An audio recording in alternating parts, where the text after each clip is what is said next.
Praise the Lord, hallelujah. बोला यीशु मसीह की जय। बोला यीशु मसीह की जय। हालेलुया। प्रेज द प्रभू लॉर्ड। येशूच्या नावात परत एकदा स्वागत, वेलकम आहे तुम्हा प्रत्येकांचं। देव तुम्हा प्रत्येकाला आशीर्वादित करो, तुमच्या हृदयातल्या सर्व इच्छा आणि मागण्या प्रभू पूर्ण करो। God bless you, thank you Jesus. तर यावेळेस आपण स्तोत्रसंहिता 27 आणि पहिला वचन काढणार आहोत। सगळ्यांनी बायबल उघडूया। स्तोत्रसंहिता 27 आणि पहिलं वचन। यहोवा माझा प्रकाश व माझे तारण आहे, मी कोणाला भिऊ? यहोवा माझ्या जीवनाचे बळ आहे, मी कोणाचे भय धरू? Amen. Praise the Lord, hallelujah. हा परमेश्वराचं प्रत्येक वचन इतकं एन्करेजमेंट आहे, इतकं प्रोत्साहन देणार आहे ना, की मी तुम्हाला सांगेल की ज्यावेळेस तुम्ही वचनाला घेऊन जगता ना, एक ताकद येते तुमच्यामध्ये। प्रेज द लॉर्ड, एक स्ट्रेंथ येते तुमच्यामध्ये।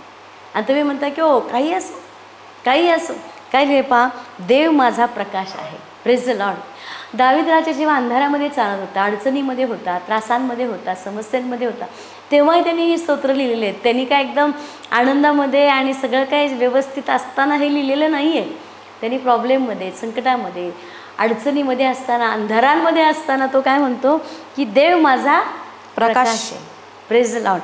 आणि तो माझे तारण आहे। Praise the Lord. आज तोच देव तुमचा प्रकाश आहे, तुमचं तारण आहे। Praise the Lord.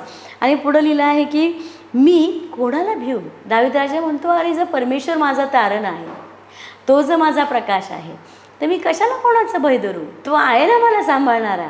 Praise the Lord. दावीद राजा सगळे त्याचे वैरी, सगळे लोक त्याच्या विरोधात गेलेत, सगळे लोक त्याच्या विरोधांमध्ये बोलत आहेत, पण सगळ्या सिच्युएशनमध्ये तो म्हणतो की मी घाबरणार नाही, मी भिणार नाही, कारण परमेश्वर माझा प्रकाश आहे। जरी त्याला कुठेही प्रकाश दिसत नव्हता, जरी तो अंधारामध्ये चालला, जरी तो अडचणीमध्ये चालला, पण तरी तो काय म्हणत आहे की परमेश्वर माझं तारण आहे, तो माझा प्रकाश आहे आणि मी कोणाला भिऊ? पुढे तो माझ्या जीवनाचे बळ आहे, मी कोणाचे भय धरू? जीवनाचे बळ आहे। Praise the Lord. पहा किती एन्करेजमेंट शब्द आहेत की दावीद म्हणतो की हो मी कोणाला घाबरू? माझ्यामधली ताकद मी कमी नाही होऊ देणार, माझ्यातली स्ट्रेंथ मी कमी नाही होऊ देणार, कारण तो माझ्या जीवनाचे बळ आहे। Praise the Lord. आज तो देव तुमच्या जीवनाचं बळ आहे, तो देव तुमच्यासाठी प्रकाश आहे, तो देव तुमच्यासाठी तारण घडवून आणणारा परमेश्वर आहे। तो देव सगळ्या गोष्टी तुमच्या भल्याच्या करणारा देव आहे। कारण बायबलमध्ये लिहिलं की ओ रोमकरास 31वा अध्याय आणि 37वा वचन। रोमकरात 31:37 इथे प्रभू काय पाहतो आणि तुम्हाला फार एन्करेजमेंट वाटेल, प्रोत्साहन वाटेल। जर लोकांचे शब्द ऐकून, बाहेरचा गोंगाट ऐकून, ऑफिसमधला गोंगाट ऐकून, कुटुंबाचा गोंगाट ऐकून, लोकांचे शब्द ऐकून, लोकांचं बोलणं ऐकून तुम्ही हताश असाल, त्यास परमेश्वराचं वचन काय म्हणतं वाचलं? येस, रोमकरास पत्र 8वा अध्याय 31वा वचन। तिथे लिहिलेले, देव आपणाला अनुकूल असला तर आपल्याला प्रतिकूल कोण? Praise the Lord. जर परमेश्वर आपल्याला अनुकूल आहे, जर देव आपल्यासाठी आहे, तर आपल्याला प्रतिकूल कोण आहे? जरी काही वेळासाठी आपल्याला असं वाटतंय, पण भिवू नका, काळजी करू नका। दाविदासारखं स्वतःला स्वतः एन्करेज करायचं आहे, स्वतःला प्रोत्साहन द्यायचं आहे आणि म्हणायचं आहे परमेश्वर मला अनुकूल आहे, तर मला प्रतिकूल कोण आहे? Praise the Lord. कारण जर उत्पत्ती 21वा अध्याय आणि 15व्या वचनामध्ये जर वाचलं, तर हगेरीविषयी जर आपण वाचलं, तर अब्राहमाने काय केलं होतं? सारेचं ऐकलं। अब्राहम सारेला म्हणाली की मला ही हगार नको आहे, तू या हगारीला हाकलून दे, तू घरातून तिला काढून टाक। आणि बायबलमध्ये लिहिलं आहे की ज्या वेळेस अब्राहमाने काय केलं? सारेचं ऐकलं आणि हगेरेला काढून टाकलं, तिला घराच्या बाहेर काढलं। Praise the Lord. आणि ज्यावेळेस ती जंगलामध्ये फिरत होती, तिची एकटी होती का? नाही, तिच्याबरोबर लहान बाळ होतं तिचं। आणि बायबलमध्ये लिहिलेलं आहे, जर तुम्ही उत्पत्तीमध्ये वाचलं, आता वेळ नाही तितका, तुम्ही वाचा उत्पत्ती 21वा अध्याय 15च्या पुढे जर तुम्ही वाचलं 15 ते 20मध्ये असं लिहिलेलं आहे की हगेरेजवळचं जेव्हा पाणी संपलं, तिच्या घागरेमध्ये जे पाणी होतं ते पाणी संपलं, त्यावेळेस बाळ प्रचंड पाण्यासाठी रडत होतं। आणि आता हगारीने पाहिलं की ह्या जंगलामध्ये कुठेही मला पाण्याची विहीर दिसत नाही, मला कुठेही पाण्याचा काय कुठं वाटत नाही की कुठं पाणी असेल, आणि बाळ पाण्याशिवाय मरत होतं। आणि हगार म्हटले की मला आता माझ्या डोळ्याने हे मरण पाहावं लागेल, माझ्या स्वतःच्या लेकराचं मी मरण पाहू शकत नाही. आणि बायबलमध्ये लिहिले की हागार प्रचंड दुःखी झाली आणि ती बाळापासून एक बाणाच्या टप्प्या इतकी लांब गेली असं लिहिलं आहे बायबलमध्ये. आणि तिथे बसून ती रडायला लागली. Praise the Lord. पण बायबलमध्ये लिहिलं आहे त्याच वेळेस लेकराची आरोळी परमेश्वराच्या कानापर्यंत पोहोचली. Praise the Lord. आज तुमची आरोळी परमेश्वराच्या कानापर्यंत पोहोचत आहे. Praise the Lord. बायबलमध्ये लिहिले की लेकराचं कणणं, लेकराचं रडणं मी ऐकलंय. आणि आता हागेरेला तो म्हणतो प्रभू की बघ समोरच तुझ्या विहीर आहे, जा आणि बाळाला दे पाणी पाज. आज तुमच्या समोर काही आशीर्वाद असतील, तुमच्या समोर काही ब्लेसिंग असतील, पण आज तुम्हाला दिसत नसतील, आज तुमचे डोळे तिकडे नसतील. पण ज्या वेळेस परमेश्वराला तुम्ही हाक माराल देव तुमचे आत्मिक डोळे उघडेल. देव तुमचे आत्मिक डोळे उघडेल आणि समोर तुम्हाला आशीर्वाद दिसतील. आणि तुम्ही म्हणा अरे इथंच तर विहीर होती, इथंच तर पाणी होतं, इथंच तर नोकरी होती, इथंच तर माझ्यासाठी मार्ग होता, इथंच तर आशीर्वाद होता. आणि मी का रडत होते, मी काय इतका आकांत करत होते, मी काय इतकी काळजी करत होते, मी काय एवढ्या त्रासामध्ये होते, अरे इथंच तर गोष्टी होत्या. Praise the Lord. ज्यावेळेस परमेश्वराकडे तुम्ही हाक मारता तो देव तुमचे डोळे उघडेल आणि समोर गोष्टी तुमच्या दिसतील. आज तुम्ही शोधताय शोधताय शोधताय शोधताय पण तुम्हाला सापडत नाही आहे.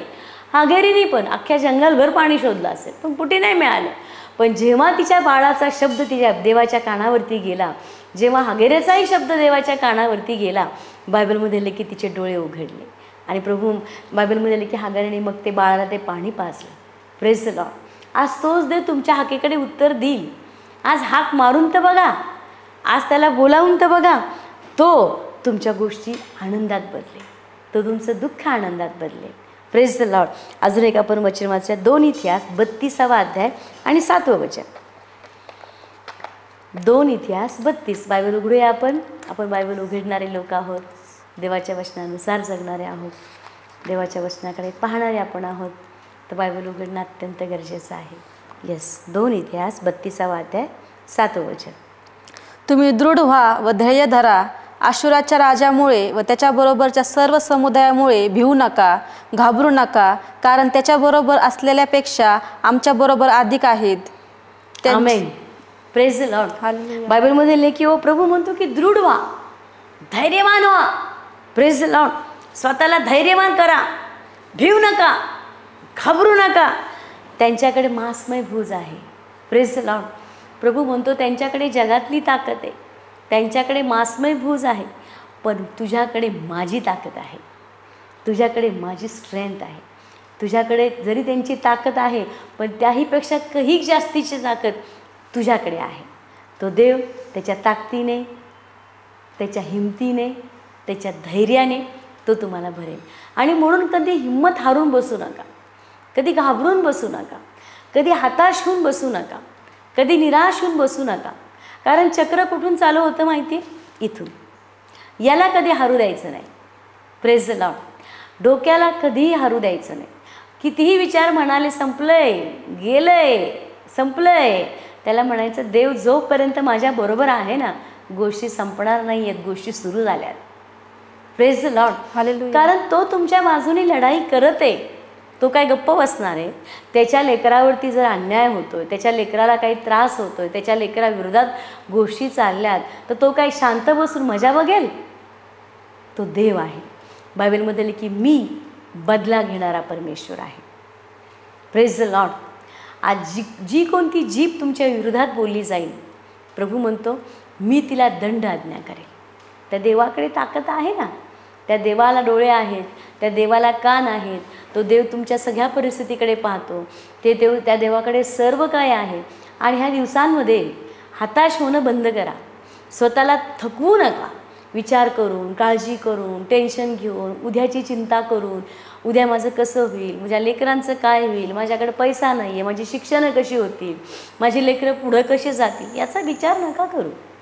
आजचा दिवस निघलाय ना, उद्याचा दिवस त्याच्या हातात देऊन टाका. त्याच्याकडे खूप सारे प्लॅन्स आहेत, त्याच्याकडे तुमच्यासाठी मोठ्या योजना आहेत आणि त्या योजना हितकारक आहेत. त्या तुमच्या अरिष्टाच्या नाही आहेत, त्या योजना तुम्हाला संकट आणणाऱ्या नाही आहेत. त्या तुमचं भलं करण्याच्या आहेत. आणि म्हणून या सगळ्या परिस्थितीमध्ये समोरच्यामध्ये किती ताकद आहे आणि माझ्यात काय आहे याची तुलना करत बसू नका. याची तुलना तो देव करेल. आणि तोच म्हटला आहे की त्यांच्याकडे मांसमय ताकद आहे, पण तुझ्याकडे त्याच्याही पेक्षा जास्तीची ताकद आहे. Praise the Lord. हालेलुया. बोला येशू मसीह की जय. आपण परमेश्वराकडे बघूया, देवाकडे आपण बघून जगायला शिकूया आणि स्वतःला म्हणूया, धैर्यवान हो, शक्तिमान हो, भिवू नको. डोळे बंद करा. देवबाप्पा, ह्या सगळ्या परिस्थितीमध्ये आज तुझ्या लेकरांनी तुझा शब्द ऐकला आणि तू म्हणाला, परमेश्वरा धैर्य धरा, हिम्मत धरा, मी तुमचा देव आहे, मी तुम्हाला सबळ करेन. त्यांच्या मांसमय भाऊकडे बघू नका, त्यांच्या ताकदीकडे बघू नका, त्याहीपेक्षा जास्त तुमच्याबरोबर आहे. देवबाप्पा, तुझ्या लेकरांबरोबर तू आहेस. ह्या सगळ्या त्यांच्या विरोधांतून त्यांना तू बाहेर काढणारा देव आहे. जे लोक त्यांची निंदा करतायत, जे लोक त्याचा अपमान करतायत, जे लोक त्यांना खाली बघायला लावतात, अशा लोकांपासून प्रभू त्यांना वाचव दे बाप्पा. ह्या संकटामधून तू त्यांना बाहेर काढ प्रभू, आणि त्यांच्या हृदयाच्या सर्व इच्छा आणि मागण्या प्रभू येशूच्या नावात पूर्ण केल्या जाऊ दे. त्यांच्या विरोधात येणारे मी सगळे सैतानाचे कार्य, बंधनं, योजना आम्ही नाश करत आहे. आजपासून दे बाप्पा हे आशीर्वादित केले जाऊ दे. जे आजारी आहेत, जे त्रासामध्ये आहेत, जे दुःखी आहेत, प्रभू त्यांचं दुःख आनंदात बदल. तुझ्याशिवाय त्यांचे कोण अश्रू पुसेल? तुझ्याशिवाय त्यांचं कोण दुःख आनंदात बदलेल? कोण त्यांचं सांत्वन करेल? येशूच्या नावात दे बाप्पा त्यांचं सांत्वन केलं जाऊ दे, दुःख आनंदात बदललं जाऊ दे. त्यांच्या सगळ्या कोर्टच्या केस यांच्या बाजूने लागल्या जाऊ देत. माझी प्रार्थना आहे ह्या सर्व दिवसांमध्ये, ते म्हणतात काही महिने वर्षांपासून त्यांच्या केसेस चालू असतील, आजच दे बाप्पा त्या निकाल त्यांच्या बाजूने लागला जाऊ. आजच दे बाप्पा गोष्टी, त्यांच्या परिस्थिती त्यांच्या बाजूने बदलली जाऊ. आम्ही सर्व गौरव पित्या तुला देऊन प्रभू येशूच्या नावात मागत आहे. Amen. Praise the Lord. Hallelujah. God bless you. देवबाप तुम्हाला आशीर्वादित करा.